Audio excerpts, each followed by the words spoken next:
Blog Talk Radio.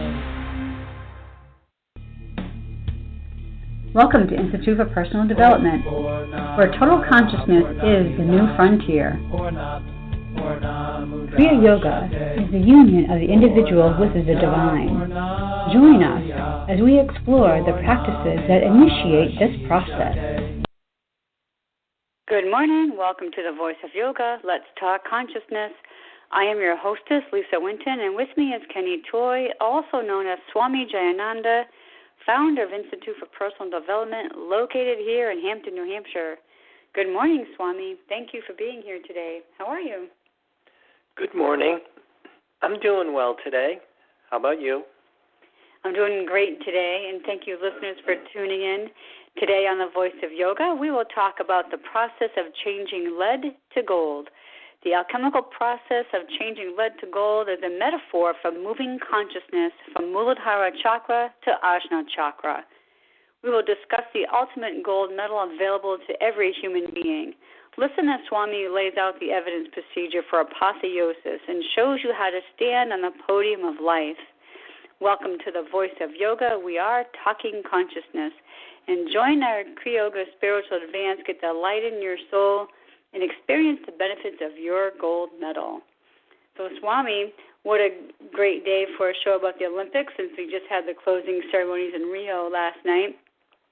And what I'd like to do first is let's talk about, to our listeners, what exactly is apotheosis. You mentioned it in the summary. Let's explain what apotheosis is.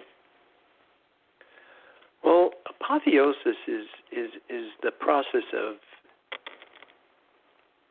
the human becoming divine, that there was this transformation of an individual. And one of the ways that they talked about that was the alchemical metaphor of symbolizing the concept of changing lead to gold. And it's an interesting thing because there is a lot of physics involved in this process that somehow we've gotten away from it, and we have a tendency now to substitute this intellectual devotional mirage for true spiritual reality. But apotheosis is initiated where an individual changes their source of sustenance. They change what it is that they desire, which is basically the underpinnings of all of our religions, and especially yoga. This whole thing of yoking or relinking to a different source of sustenance, and of course experiencing the changes that brings. So when we talk about the Olympics and we talk about this competition, how can we turn that around to bring upon us an awareness of what that means for us on a conscious level? Well, I think originally the Olympics, these games, these competitions were really based on trying to see who was operating from this heightened sense of awareness, who were the individuals that had achieved this adult state. It wasn't so much whether you win or you lose, but the expression of how you play the game. What is my level of consciousness? What is my degree of awareness? And the concept of a true champion is not inflated by winning and not deflated by losing. That the champion is supported by a resource of energy that doesn't let them down. They're not drawing off of the outside world. That they have what we call the benefit of internal support. And that's where this apotheosis begins. It begins with this internal connection. And I think it's really interesting that sometimes you can look at some of these esteemed athletes that we are looking at, and I think that whole incident with Ryan Lochte was a perfect example of just how off point we really are today, that we glamorize and we glorify human beings that are still operating from a level of what we would call the larvae state. That here's an individual who's 31 or 32 years of age and still acting immature, was actually his own words. And one of the things that you learn is that these humans in the adult state, these humans that have transformed, and not just intellectually, but alchemically, they are virtuous by nature. So the whole thing of victim or vandal, that the human in the adult state is neither victim nor vandal, that they conduct themselves based on universal laws, principles, or behavior that is principle-centered. And of course, hanging a gold medal over somebody doesn't give you that internal connection. Most of these athletes are really using this external experience to inflate themselves. And not that there's anything intrinsically evil with it, but it is problematic. In fact, I remember watching the Olympics, and there was a period where Michael Phelps was going through a really deep depression, which would be really interesting for somebody who has that much going for them to ever be depressed. But it's all part of their level of consciousness, their degree of awareness, that this concept of changing lead to gold, this concept of moving consciousness from Muladhara chakra to Ajna chakra, this practice of Kriya Yoga that initiates this process that raises your level of consciousness, raises your degree of awareness. It gives you what we call internal support. And with that comes virtue to overcome fear, wisdom to overcome ignorance, purpose to overcome selfishness, and it gives you enthusiasm to overcome laziness.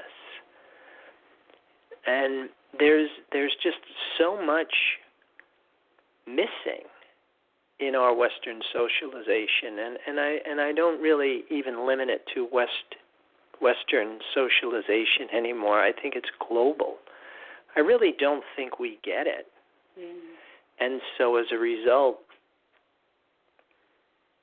we try to glorify this lower level of consciousness, this lower degree of awareness. We keep lowering the bar, the standard. And if you don't have better examples, then of course you have nothing to compare it to, so it becomes the norm. But the whole thing of changing lead to gold is an important metaphor that I think you really want to look at and try and understand and at some point initiate for yourself. I think it's important to realize that to become an athlete at those levels, the Michael Phelps level and the Simone Biles and the rest of the the ladies gymnastic group, or any of those athletes at the Olympics, they have to go through a physical, mental, type of training. But what I find is interesting is that when you talk to someone, or when you listen to the interviews that these medalists do, after they get their medals, they all talk about, taking their break, their celebrations, and the ladies' gymnastics couldn't wait to go out and have a pizza party, things like this. That was their idea of celebration. And of course, you mentioned the Ryan, Lochte thing when they all became inebriated. But isn't it interesting that they go through all this hard work physically and mentally, to go through these competitions, and yet once they achieve that status, then that's it for them. They're on vacation, taking a break. They're going to do all of that. Where when a human becomes in the divine, connected to the divine, there is no taking a break. That is your break. That is your celebration. Oh, absolutely. I mean, there's a whole difference. And again, just like what we were saying, it really comes down to what we desire. What is it that we long for? And most of us, we really never get out of infantile defense mechanisms, that we are constantly basically seeking approval for validation. We're looking for this external reinforcement. We want food, we want mother, we want approval. And whatever else we might have along the way internalized as a symbol that we use to produce the feeling we're okay. But again, coming back to the secret of life, is to use this invisible, intangible source of sustenance to produce that feeling. But what I don't think a lot of people understand is that being spiritual is not abstaining from the foods that produce cravings for themselves, or abstaining from things like caffeine, nicotine, alcohol, refined sugars.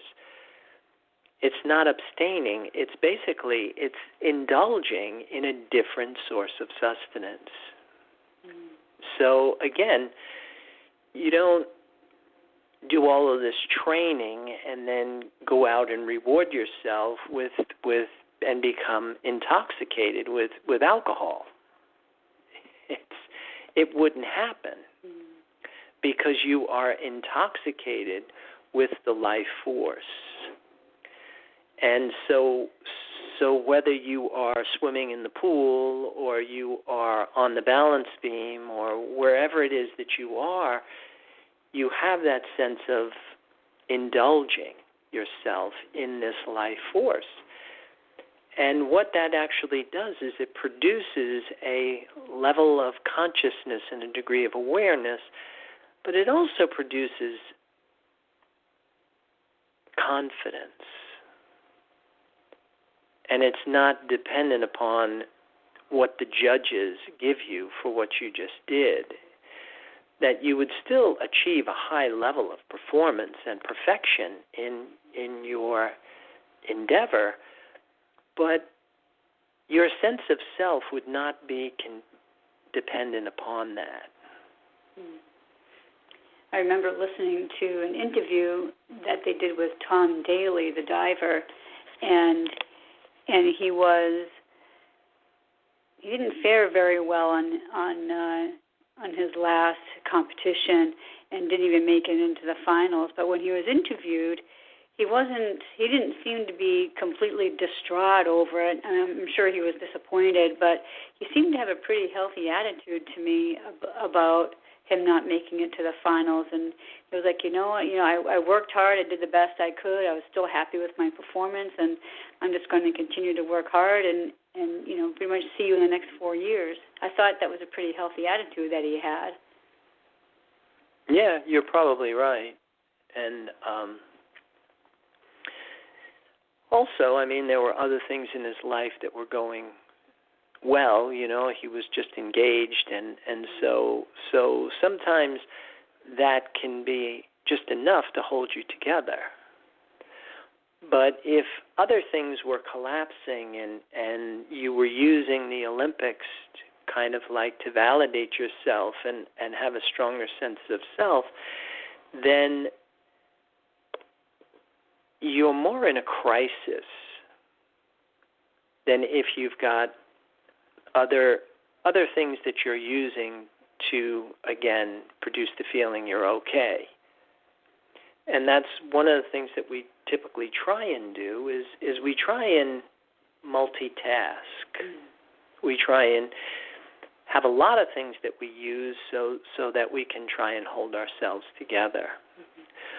And it works as a coping skill to some extent, but it's not the same as when you are connected to the life force and you're using this very specific resource as your symbol for validation.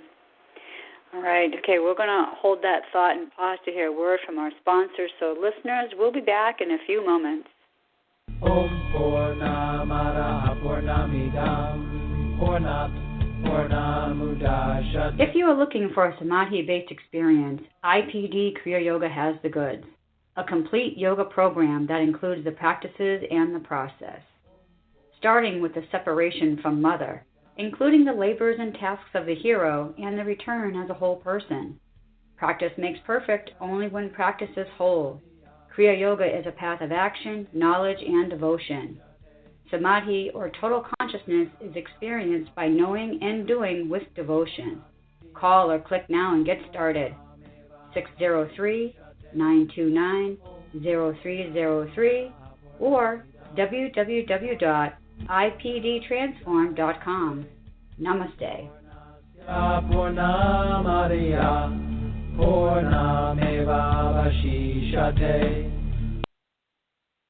And welcome back. For those of you just joining us, you're listening to The Voice of Yoga, and we are talking consciousness.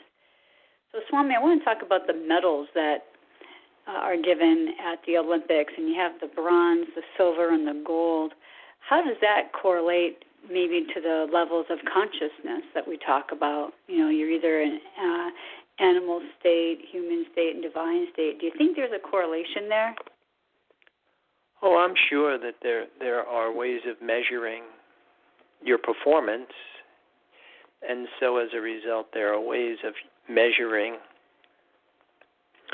what level of consciousness and what degree of awareness that we are at. Because even, say, for example, your chakra system, that Muladhara chakra was associated with the planet Saturn, but also it was associated with the metal lead. Jupiter, or Svadhisthana, the navel center, was associated with the metal tin and the planet Jupiter. Maniparaka, Mars, at the solar plexus, is associated with the metal iron. Anahata, which is Venus at the heart center, is symbolized by copper.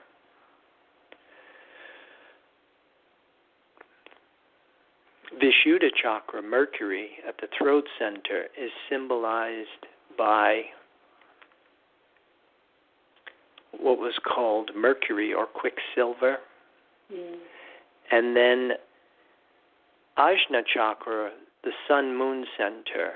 See that the feminine side of Ajna chakra is silver. It's associated with the zodiacal sign of Cancer, and the moon rules Cancer, which is associated with silver. And then the masculine side of Ajna chakra, which is Leo, is associated with the sun and the metal gold.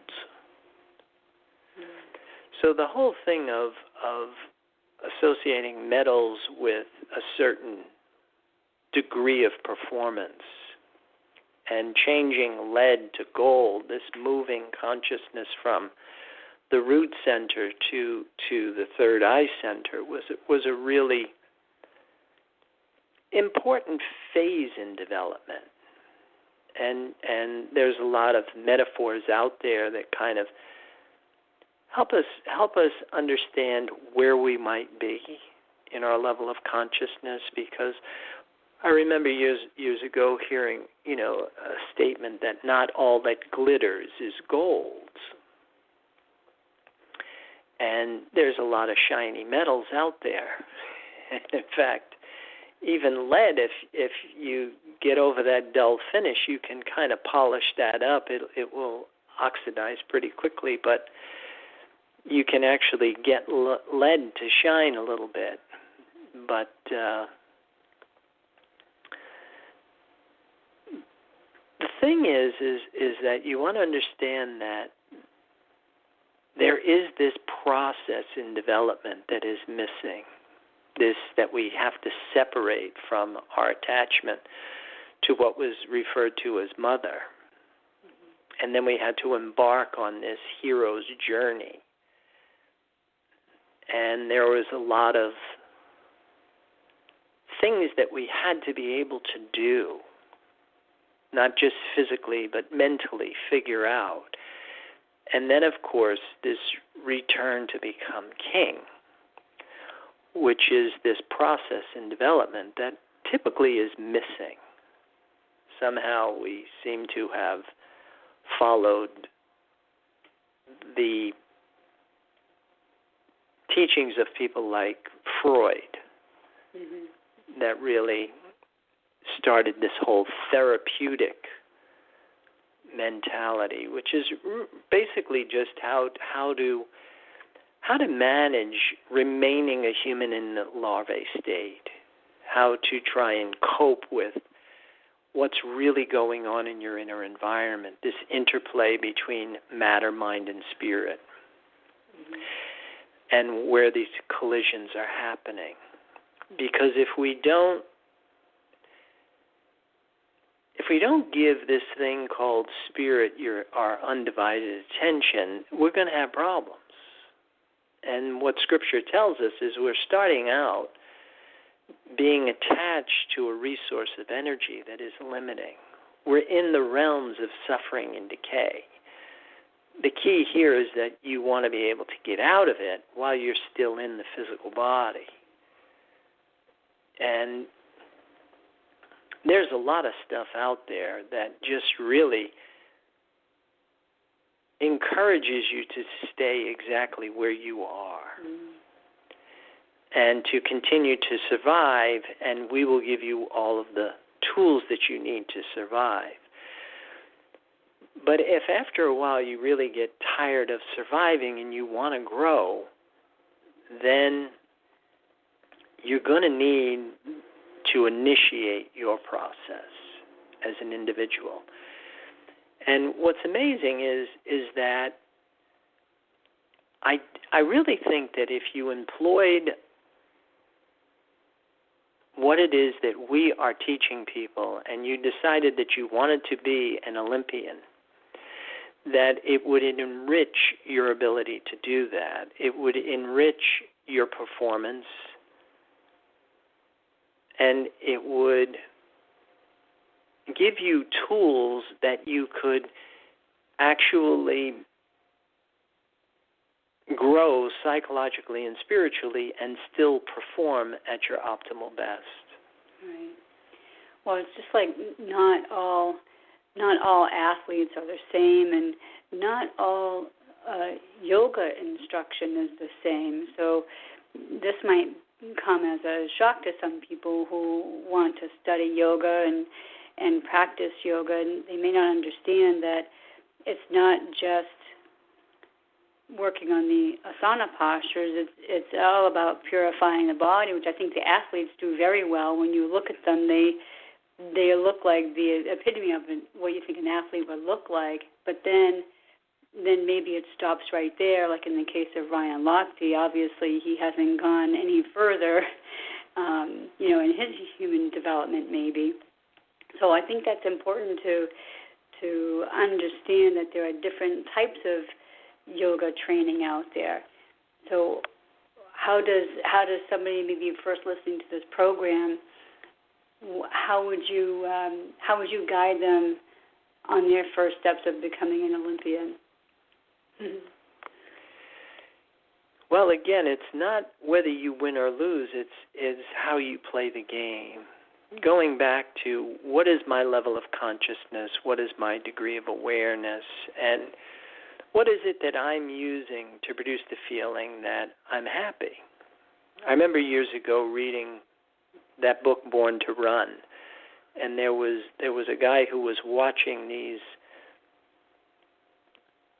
tribesmen from Mexico in this particular race in America, and the thing that impressed him the most was that there was this section of the race where these two tribesmen come out and they start running up this hill, which was the first time he ever seen anybody approach that hill with a sense of joy. Most people approach the hill with this sense of anguish and dreaded the simple fact that they had to work at that level. But these particular people had this love of running that just completely impressed this particular coach. And that was the thing that you want to really be able to do, is learn to love what it is that you're doing. But again, trying to understand, like, what is love? Because love really has very little to do with what goes on between human beings. True love has everything to do with what goes on between the human being and your divinity. Because the problem with the world, as we say, isn't God's love for humanity. It's humanity's love for God. It's like we don't know what God is, and we're embroiled in the physical world, and we have our back to this really important resource, and we're not getting the benefits that come with this. But to have that sense of connectedness and to have that sense of joy, then what you're doing really isn't sacrifice. It's actually indulgence. Well, it is about that time that we need to start closing down the program. So I would like to invite you listeners out there to visit our website. You can follow Swami on Pinterest and Twitter and, of course, on Facebook. And be sure to visit the website at www.ipdtransform.com. Once there, you can post comments about this show or give us any ideas for shows you may want us to consider to do in the future. But keep those comments, questions, and curiosities coming, because Swami does enjoy hearing from you. And be sure to tune in next week. Next week, Sunday, is the MTV Video Music Awards, so I believe we're going to be celebrating music Kriya Yoga style on Monday, so be sure to tune in for that. And don't forget, you can email me at lisa@ipdtransform.com with any questions that you would like Swami to answer. And what final thoughts or comments do you have about today's show about being an Olympian? Well, I would encourage people to connect with us and maybe start employing some of the things that we're talking about so that you do experience the benefit of internal support, that you have the tools to grow psychologically and spiritually. To be able to, like we were saying, stand on the podium of life. That when the Olympics are over, that you won't be going through any kind of withdrawal or depression or trying to adjust or even trying to make it more than what it really is. I think that's an important thing, that we really have a tendency to romanticize and glorify and, I got the gold, I'm